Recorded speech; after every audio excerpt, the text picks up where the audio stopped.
إن الحمد لله نحمده ونستعينه ونستغفره ونؤمن به ونتوكل عليه ونعوذ بالله من شرور أنفسنا ومن سيئات أعمالنا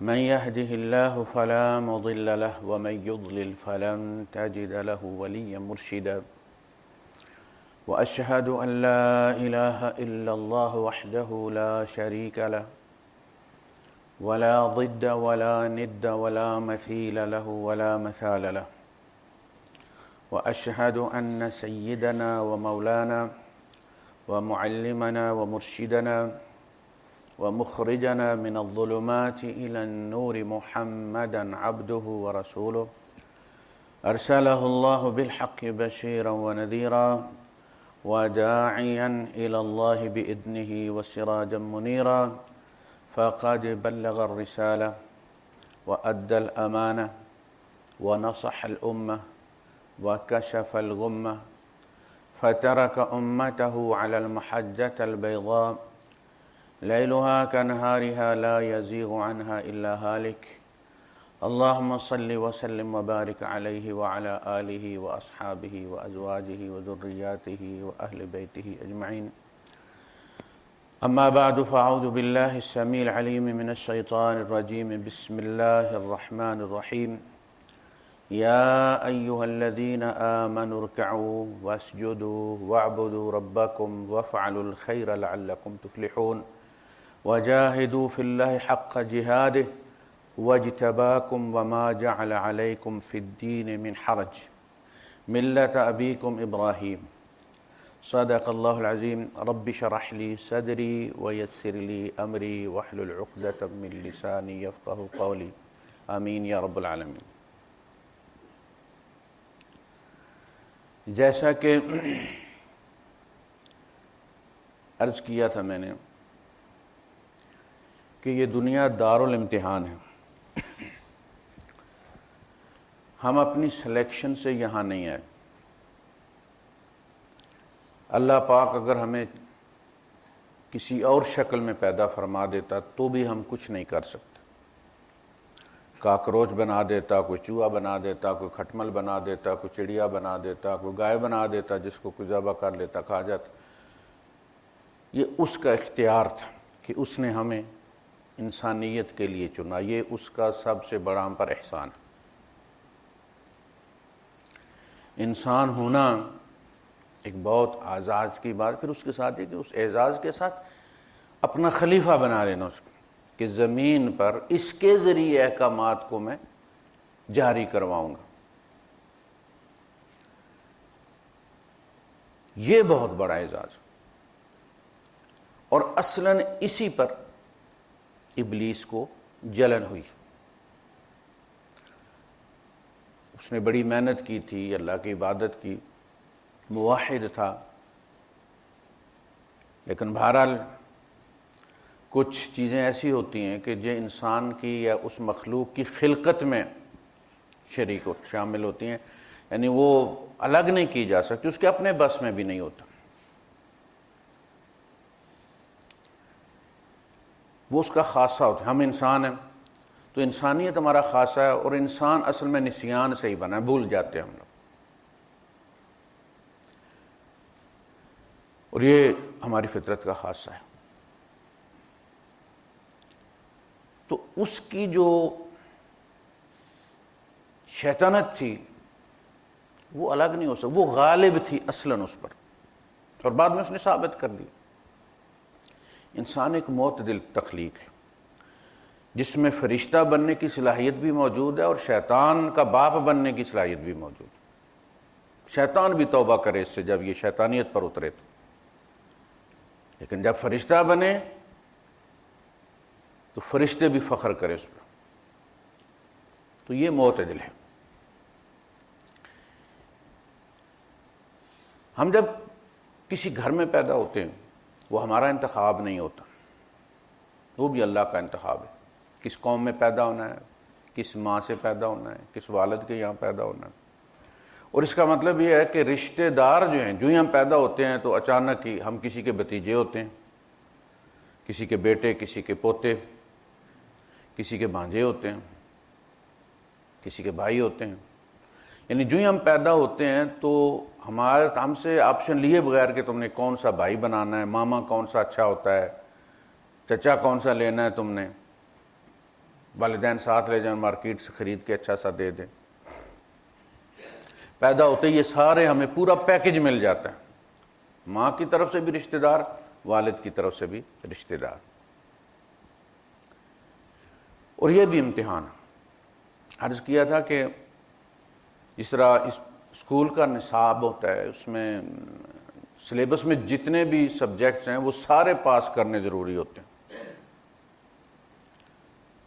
ایک میں آپ 100 نمبر لے لیں، دوسرے میں آپ 15 نمبر لیں تو فیل ہو جائیں گے. وہ 100 والا بھی جو ہے وہ بیکار چلا جائے گا. اسی طرح اس زندگی کے جتنے شعبے ہیں ان سب امتحانوں میں، ان سب شعبوں میں پاس ہونا ضروری ہے، باقی درجات اللہ پاک عطا فرما دے گا. ان میں سے کسی ایک میں تو 100 نہیں 110 نمبر بھی لے جانا اور دوسرے میں صرف 10 نمبر لینا. نمازوں میں، ذکر اذکار میں جبرائیل کو بھی شرما دینا، والدین کے حقوق، بیوی کے حقوق، اولاد کے حقوق، پڑوسیوں کے حقوق، رشتہ داروں کے حقوق، ان کو اگنور کر دینا اس خیال سے کہ آلریڈی میرے پاس اتنی نیکیاں، اور نیکیاں جتنی بھی ہیں ایک ہی شعبے کی ہیں، تم وہ کم کر سکتے تھے. وہ نیکیاں تم 110 کی بجائے تم 60-70 پر بھی گزارا تمہارا چل جاتا تھا. وہ کسر دوسری طرف نکالنی تھی، لیکن نہیں. یہ ہے اصل میں ہمارے معاشرے کا المیہ. ایسا نہیں کہ لوگ نماز نہیں پڑھتے، بہت نمازیں پڑھتے، مسجدیں کم نہیں زیادہ ہو گئی ہیں. ہمارے زمانے میں مسجد میں بوڑھے لوگ ملا کرتے تھے، یہ 70s کی بات ہے، اتنی دور کی بات نہیں ہے. 2-4 بوڑھے بیٹھے ہوتے تھے مسجد. کئی مسجد میں پڑھنے والے بچے ہیں تو وہ حافظ صاحب بلا لیتے تھے، چھوٹے چھوٹے بچے بھی چلے جاتے تھے. جوان بہت کم تھے جو کسی حافظ صاحب کے تابع نہ ہوں اور پھر مسجد میں آئیں، بہت کم تھے. بوڑھے ہی ہوتے تھے، اذان بھی بوڑھے ہی دیتے تھے. آج کل کیا ہے، کالجیٹ، داڑیاں بھی رکھی ہوئی. ہمارے گاؤں میں، پورے گاؤں میں کوئی 3-4 بندے تھے جن کی داڑھی تھی کلین شیو. اب تو بچے بچے نے داڑھی بھی رکھی ہوئی ہے. مسجد بھی جو ہے وہ بوڑھے کم اور جوان زیادہ ہوتے ہیں. مسئلہ کیا ہے؟ مسئلہ یہ ہے کہ ہم نے یہ سمجھا ہے کہ جتنا مانجا ادھر لگائیں گے وہ جب تلے گا تو باقی ساری کمیاں دور ہو جائیں گی.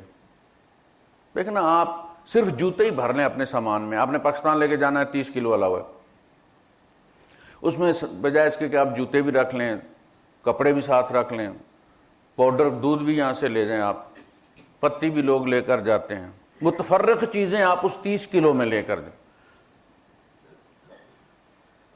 آپ صرف جوتے بھر لیں اس میں تو بھی 30 کلو بنے گا. اب سوال یہ ہے کہ جس شعبے میں آپ نے جو نیکی کی ہے وہ اسی شعبے کی گنی جائے گی، اس کا اثر دوسری پر نہیں پڑے گا. اللہ کے رسول صلی اللہ علیہ وسلم نے فرمایا ہے کہ شہید ہو، پھر زندہ ہو، پھر شہید ہو، پھر زندہ ہو، پھر شہید ہو، تو بھی کسی کا کھایا ہوا حق معاف نہیں، تو دینا پڑے گا. دوسروں کے حقوق معاف نہیں. بے شک جا کے عمرے کا رہو، حج کا رہو، لیلۃ القدر میں جاگو، روز سپارے پڑھو، یہ میدان عرفات میں بھی معاف نہیں ہے. یہ وہ گناہ ہے. اس طرف ہماری کوئی توجہ نہیں. پڑوسی تنگ ہے تو ایمان والوں میں نام ہی نہیں ہے. صرف آپ جب تک زندہ ہے وہ چلے گا. وہ جو شناختی کارڈ پہ لکھا ہوا وہ ختنے صرف یہی کام آئیں گے. نکاح ہو جائے گا، مسلمان کے خانے میں نام لکھا جائے گا، مسلمان ووٹر بن گئے آپ. لیکن 3 بار اللہ کے رسول قسم کھا کر کہہ رہے ہیں کہ اللہ کی قسم وہ مومن نہیں، اللہ کی قسم وہ ایمان والا نہیں، اللہ کی قسم اس کا ایمان نہیں. جب اتنی شدت سے قسمیں کھا کر حضور تردید فرما رہے ہیں اس کے ایمان کی، تو صحابہ نے پوچھا من یا رسول اللہ، اللہ کے رسول یہ بدبخت کون ہے بھائی کہ رسول اللہ کہہ رہے وہ مومن نہیں اور قسم کھا کر کہتے ہیں واللہ لا یؤمن واللہ لا یؤمن واللہ لا یؤمن.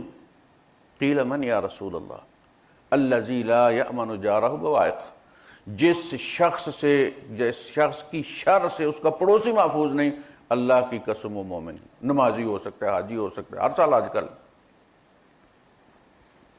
یہ سارے سبجیکٹ جو ہیں یہ ہم نے پاس کرنے،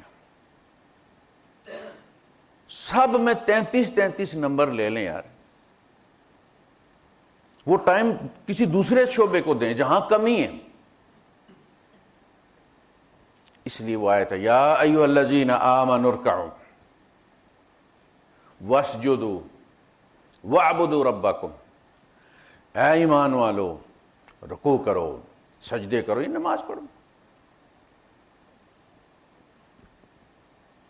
وَاعْبُدُوا رَبَّكُمْ، اپنے رب کی غلامی کرو، بندگی کرو. عبد جو ہوتا ہے، عبد کا ہر فعل عبدیت ہوتی ہے اس کی. اس کا سونا بھی آزاد کا سونا نہیں ہوتا، ایک غلام کا سونا ہوتا ہے. جب آقا چاہے آواز دے لے. اسی لیے نمازوں میں وقفہ رکھا گیا، ٹائمنگ اس نے رکھی. آواز دیتا ہو بھائی حی علی الصلاۃ. جو اپنے آپ کو عبد سمجھتے ہیں وہ اس پکار پہ چلے آتے ہیں، جو نہیں سمجھتے نہیں آتے. کوئی زمانہ تھا کہ اپنے آپ کو مسلمان ثابت کرنے کے لیے منافقین کو بھی آ کر نماز پڑھنی پڑتی تھی. وہ اسی طرح حاضر ہوتے تھے جس طرح بستہ بے کے مجرم تھانے میں حاضر ہوتے ہیں. حاضری لگوانا ضروری ہے. وَلَا يَأْتُونَ الصَّلَاةَ إِلَّا وَهُمْ كُسَالَىٰ وَلَا يُنْفِقُونَ إِلَّا وَهُمْ كَارِهُونَ. نماز کے لیے نہیں آتے مگر سستی کے مارے ہوئے. یار اب حاضری لگانی ضروری ہے، 4 ٹکریں مار لیں. اب چونکہ مسلمان کہلانے کے لیے نماز پڑھنے کی ضرورت کوئی نہیں، یا جنازہ پڑھ لیا یا عید پڑھ لی، جمعہ پڑھ لی، 8 کے کھاٹ کے 360 کے، یہ اکثریت ہے.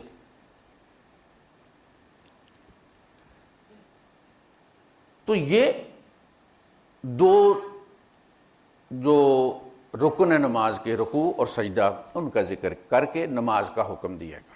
وَعْبُدُوا پوری زندگی پر محیط ہے. دکان پہ کھڑے ہو تو بھی اس کے غلام ہو، گھر میں ہو تو بھی اس کے غلام ہو، بادشاہ ہو تو بھی اس کے غلام ہو، فقیر ہو تو بھی اس کے غلام. جس جگہ اس نے تمہیں رکھا ہے وہاں کا امتحان دو. مسلح مولوی کا امتحان ہے. یہاں بلدیہ زیادہ چھاپے نہیں مارتی، دوسری جگہ مارتی ہے، لوگ دھیان رکھتے ہیں. مولوی کی جنت بھی اس مسلح سے، اور یہی دروازہ جہنم میں بھی کھلتا ہے. وہ محراب و منبر سے جہنم میں جائے گا. یہ اس کا امتحان ہے، کوئی سوکھی بات نہیں ہے. یہ بھی آپ کی توجہ بٹتی ہے تو صرف آپ کی نماز کا مسئلہ ہوتا ہے، اس کی توجہ بٹتی ہے تو جو پیچھے اس کے 4 صفیں کھڑی ہیں ان کا بھی بیڑا غرق ہوتا ہے. سارا دار و مدار مسافروں کا پائلٹ پر ہی ہے نا. بندہ پیچھے کو مسافر مر جائے تو کوئی مسئلہ نہیں، اگر پائلٹ ہی مر جائے تو اس کی ذمہ داری زیادہ ہے. دوسروں کی نمازوں کا امین ہے، وہ امانت دار ہے. وہ کہہ رہے پیچھے اس امام دے، کہ یہ کوئی سوکھی بات نہیں ہے. وہ تو مطمئن ہو گئے ہیں. مسافر پیچھے لیٹے ہوتے، سیٹ پیچھے کر کے، پشت اس کی اور آنکھیں بند کر کے اور جناب لائٹ بجھا کے تو سو رہے ہوتے ہیں. پائلٹ نہیں سوتا. جو سوتا ہے وہ اس کا دیکھا تھا نا آپ انڈیا میں، آخر میں جا کے اس کی آنکھ کھلی جب لینڈنگ ہونے والی تھی.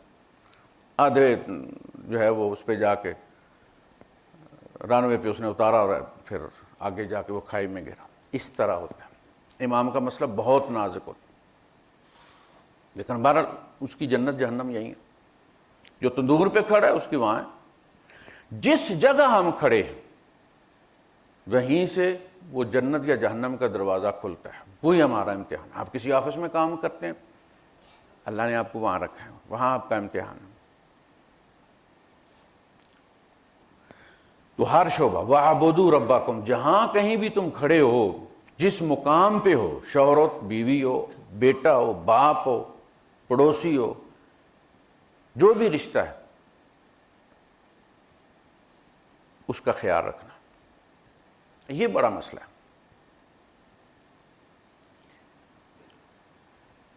کہ رشتہ دار جو ہیں وہ کیونکہ ان سے تعلق زیادہ ہوتا ہے, معاملات زیادہ ہوتے ہیں, ان کے ساتھ ہماری جو توقعات ہوتی ہیں وہ زیادہ ہوتی ہیں. کہتے ہیں بندہ دکھ نہیں دیتا, اس سے وابستہ توقعات دکھ دیتی. رشتہ داروں سے زیادہ توقعات وابستہ ہوتی ہیں, یہ میرا بھلا کرے گا. اور جس کے ساتھ آپ بھلا کر دیتے ہیں اس کے بارے میں تو بہت ہی زیادہ توقعات ہوتی ہیں کہ میں نے اس کے ساتھ بھلا کیا, یہ بھی میرے ساتھ بھلا کرے گا. لیکن وہ بلادکار کرتا ہے, بھلا نہیں کرتا. اب کرنا کیا بھائی؟ اچھے اگر مل جائیں, یعنی اچھے کے ساتھ اچھا کرنا. اللہ کے رسول صلی اللہ علیہ وسلم نے فرمایا یہ تجارت ہے. وہ تمہیں جی کرتا ہے تم اس کو جی کرتے ہو, یہ تو بزنس ہے. اصل صلہ رحمی یہ ہے کہ وہ تمہارے ساتھ برا کرے اور تم اس کے ساتھ اچھا کرو. وہ تمہارا سرمایہ ہے, وہ تمہاری جنت ہے. ان کی برائی تمہارے حق میں نیکی ہے, تم اس پر صبر کرو, اللہ کے یہاں اس کا اجر لو. یعنی ان کو لے کر چلنا. یہ نہیں کہا کہ ان سے محبت کرو, محبت کا نہیں کہا ان کو لے کر چلو. یہاں تک کہ اللہ کے عرش کے سامنے جہاں پایا پکڑ کر کھڑی ہوگی رشتہ داری, وہاں ان کو لے جائیں. یا اللہ یہ جیسے بھی تھے میں تیرے دربار میں لے آیا ہوں, بڑا بھگتا ہے میں نے, بڑا تنگ کیا ہے نا. کسی کو کوئی بچہ پکڑا دینا کہ میں ذرا یہاں مشرف مال سے ہو کے آتا ہوں یا آتی ہوں, تم ذرا سنبھالو, پیچھے وہ بچہ انت اٹھا دے, ہر چیز توڑ پھوڑ, وہاں کو گملے رکھے ہوئے ان کا بیڑا گا. تو وہ جو ہی وہ آتا ہے بندہ کہتا ہے پہن میری یہ لے سنبھال اپنی امانت, اس نے تو تباہی نکال دی. اللہ پاک کو جا کے کہنا میرے مولا یہ میں نے بڑی مشکل سے, تو جانتا ہے, ان کو سنبھال کے رکھا ہے, ورنہ انہوں نے تو ٹوٹ جانا تھا. اور وہ جو وہاں رحم ہے, وہ جو اللہ کے عرش کا پایا پکڑے کھڑی ہے, وہ اپنا حق مانگتی ہے. تو اللہ پاک فرماتے ہیں کہ کیا یہ تیرے لیے کافی نہیں ہے کہ جو تجھ سے جڑے میں اسے اپنے ساتھ جوڑوں, اور تجھ سے جو کٹے میں اسے اپنے آپ سے کاٹ دوں. تو اس نے کہا میں اس پہ راضی ہوں. یہ رشتہ داروں سے دور ہونا نہیں, یہ اللہ سے دور ہونا ہے. یہ رشتہ داروں سے کٹنا نہیں, اللہ سے کٹنا. ان کو لے کر چلنا ہے, محبت نہ کریں آپ. یہ ضرور محبت دل کا معاملہ, اور دل بندے کے بس میں نہیں ہوتا کہ اللہ آپ پر جبر کرے کہ نہیں جی فلاں سے محبت کرو, فلاں سے. ایسا نہیں. جب وہ کوئی آپ کے ساتھ برا کرتا ہے تو دل میں قدورت آتی ہے. انسان ہے ہم, ان جذبات پہ کوئی بس نہیں چلتا بندے کا. وحشی رضی اللہ تعالیٰ عنہ, جن کے ہاتھ سے حضرت حمزہ رضی اللہ تعالیٰ عنہ شہید ہوئے, اللہ کے رسول صلی اللہ علیہ وسلم نے ان کو معاف تو کر دیا. وہ منہ لپیٹ کر آئے اور کہا کہ اللہ کے رسول جب کوئی کافر مسلمان ہو جاتا ہے تو اس کے پچھلے سارے گناہ معاف ہو جاتے ہیں. تو آپ نے فرمایا سارے گناہ معاف ہو جاتے, اگر قتل کیا ہوا قتل بھی معاف ہو جاتا. اس نے کہا اگر حمزہ کا قاتل آ جائے تو, اور اس کے ساتھ اس نے ڈاٹا کھول دیا.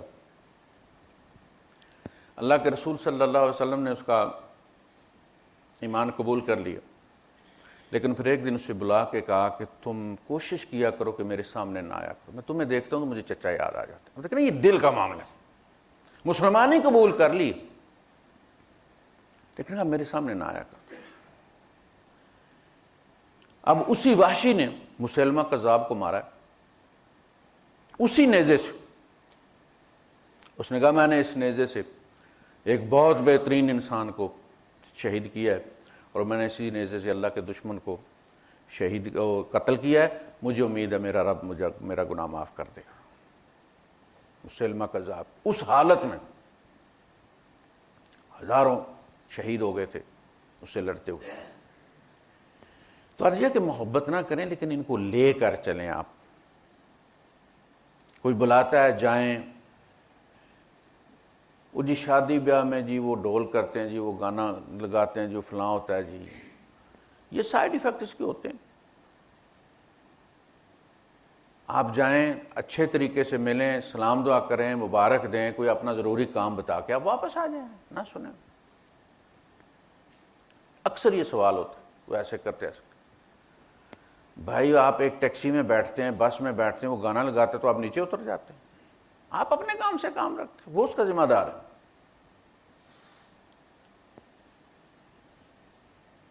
وَاعْبُدُوا رَبَّكُمْ وَافْعَلُوا الْخَيْرَ، اپنے رب کی بندگی کرو اور خیر کے کام کرو. کتنی پیاری نصیحت ہے. وَأَنْفِقُوا خَيْرًا، یہ دیکھیے یہ اللہ پاک مال کی مذمت نہیں فرما رہا، مال کو اللہ کا فضل کہا ہے، جیسے سورہ جمعہ میں فرمایا فَانْتَشِرُوا فِي الْأَرْضِ وَابْتَغُوا مِنْ فَضْلِ اللَّهِ، زمین میں منتشر ہو جاؤ اور اللہ کا فضل ڈھونڈو. یہاں فرمایا وَأَنْفِقُوا خَيْرًا لِأَنفُسِكُمْ. اسی طرح وصیت کی بات آئی تو فرمایا اِن تَرَكَ خَيْرًا، اگر اس نے مال چھوڑا ہے تو وصیت کرے. اور یہ سفر کی بات ہو رہی ہے. سفر میں اگر اس کے پاس کوئی چیز ہے تو وہ بتا دے کہ یہ گھڑی میرے بیٹے کو دینی ہے، یہ فلاں کو دینا ہے، یہ فلاں کو دینا ہے، اور ان گواہوں سے کہا کہ تم گواہی جو ہے سچی دو. فرمایا وَأَنْفِقُوا خَيْرًا لِأَنفُسِكُمْ، اولاد پر خرچ کرتے ہو، والدین پہ خرچ کرتے ہو، پتہ نہیں کہاں کہاں خرچ کرتے ہو، اور خود جا کے پھر قبر میں منہ اڈ کے بیٹھ جاتے ہو کہ اب اولاد پیچھے سے بھیجے گی، اولاد اب آپ کا صدقہ دے گی. باقی سے ادھار کر لو، اپنے آپ سے ادھار مت کرو، اس لیے کہ تمہاری طرف سے کوئی نہیں دے گا. انفقوا خیرن لانفسکم، اپنی جان تے بھی کوئی خرچ کر لیا کرو یار. اولاد کے لیے مقروض ہو جاتے ہو، ساری زندگی قرضے میں گزار دیتے ہو. اپنے لیے بھی اس طرح اپنی فکر کرو کہ میں نے بھی کچھ آگے بھیجا ہے، یا بس اولاد پہ ہی ہے کہ میں چلا جاؤں گا تو اولاد پیچھے سے بھیجے گی. آپ نے اپنے والد کے لیے کتنا بھیجا ہے، اتنا ہی ہماری اولاد بھی بھیجے. انہیں بھی اولاد کی فکر ہوگی، ہماری نہیں. تو اپنی فکر آپ کرو. وہ جہاز میں ہوتے ہیں تو کیا کہتے ہیں کہ آکسیجن ماسک گرے گا تو سب سے پہلے اپنے منہ پر رکھو، اور تم زندہ ہوگے تو بچے کی بھی خیریت ہوگی نا، اس کی بھی کیئر کرو گے. تو سب سے پہلے اپنی فکر کرو. اس لیے بنا قو انفسکم واہلیکم، پہلے اپنے آپ کو بچاؤ.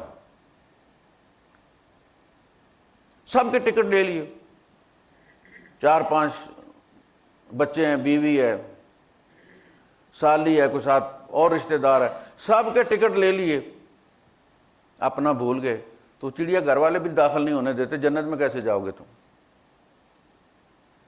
وہ بھی کہتے ہیں بھائی صاحب بندے 8 نے تھے ٹکٹ 7 نے، قربانی دیو ہوں کوئی. اور آخرت میں کوئی کسی کے لیے قربانی نہیں دے گا. یوم یفر المرء من اخی و امہ و ابی، جس دن بندہ بھاگے گا اپنے بھائی سے.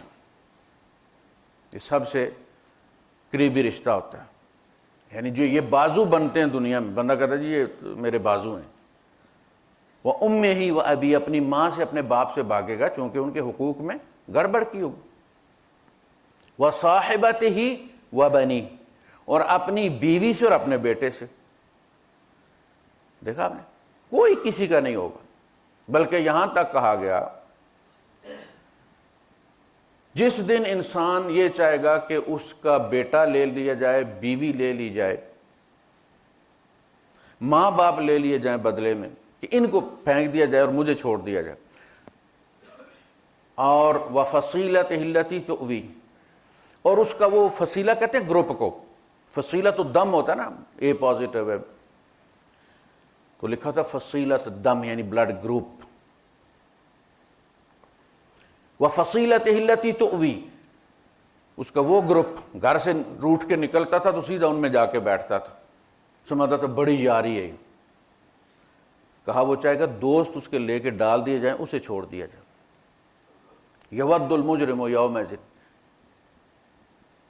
یوم یفتدی، یعنی وہ فدیے میں چاہے گا کہ ان کو چھوڑ، کوئی کسی کی کیئر نہیں کر، اپنی کیئر خود کرنی، اپنی جنت پہلے حساب لگاؤ کہ میں نے جنت کے لیے کچھ کر لیا، اب دوسروں کی طرف سے کر دو۔ وفعل الخیر، خیر کے کام کرو۔ خیر کیا ہے؟ خیر بہت وسیع لفظ، رستے سے پتھر ہٹا دینا، کوئی اذیت ناک چیز ہٹا دینا خیر ہے۔ کسی سے مسکرا کر ملنا، اچھے طریقے سے ملنا خیر ہے۔ والدین کی کیئر کرنا، بیوی کی کیئر کرنا، بچوں کی کیئر کرنا خیر ہے۔ پڑوسی کے حقوق کا خیال کرنا یہ خیر ہے۔ مسجد بھی خیر ہے، کنواں بنانا بھی خیر ہے، راستہ صاف کرنا بھی خیر ہے۔ یعنی خیر بکھری پڑی ہے، ایک باٹل ٹوٹی ہوئی ہے پیپسی کی، کسی اور کولڈ ڈرنک فٹ پاتھ پہ پڑی ہے، آپ بچ گئے ہیں، لیکن ہو سکتا ہے کوئی دوسرا فون کرتا کرتا چڑھ گیا، اس پہ پاؤں کٹ گیا اس کا۔ آپ نے دیکھا ہے وہ بوتل آپ اٹھا کے ٹوٹی ہوئی سائڈ پہ رکھیں گے تو وہ آپ نے اپنے دائیں پلڑے پر رکھی ہے۔ فری کی جنت ہے کہ نہیں؟ آپ نے وہ دیکھا وہ جو کچرا چننے والے ہیں، ایک ایک کچرے والے وہ ڈرم میں جھانکتے ہیں، اٹھاتے ہیں وہاں سے کمائی کے لیے۔ یہ آخرت کی بھی کمائی ہے، دیکھیں اور دوڑ کے اسے اٹھائیں، آپ سے پہلے کوئی اور نہ اٹھا لے۔ جیسے گرے ہوئے 10 روپے آپ کو ملے، 10 درہم دور سے نظر آئے کسی کو تو کوشش کرتا ہے یا اللہ اس کی نظر نہ پڑے، اور جا کے پاؤں رکھ لیا اور پھر وہ تسمے باندھنے کے اٹھا کے اس کو جیب میں رکھ لیا۔ اس طرح لالچ آخرت کی کریں۔ صف میں جگہ بنی ہوتی ہے اور بندہ آگے نہیں آتا، کوشش کرتا ہے کوئی دوسرا چلا جائے، یہاں تک کہ دھکیل کے آئے، اسے پتہ ہی نہیں کہ پہلی اور دوسری صف کا فرق کتنا ہے۔ یہ وہ لوگ ہیں جس کے بارے میں اللہ کے رسول صلی اللہ علیہ وسلم نے فرمایا کہ وہ شخص جس کو صف میں جگہ نظر آئی اور اس نے اس جگہ کو اگنور کر دیا کہ ٹھیک ہے میں کھڑا ہوں، نماز ہی پڑھنی ہے، ایک ہی مسجد ہے، فرمایا اس کو آخرت میں بھی مؤخر کیا جائے گا، حتی یؤخر فی الجنت وان دخلھا، اگرچہ اس کو جنت میں داخل کیا جائے گا لیکن اس کو پیچھے رکھا جائے گا کہ صبر کرو صبر کرو صبر کرو۔ کیوں؟ اس لیے کہ تمہیں وہاں آگے بڑھنے میں تکلیف ہوتی تھی، تمہاری ٹانگوں میں درد ہوتا تھا، اس لیے اب یہاں صبر کرو۔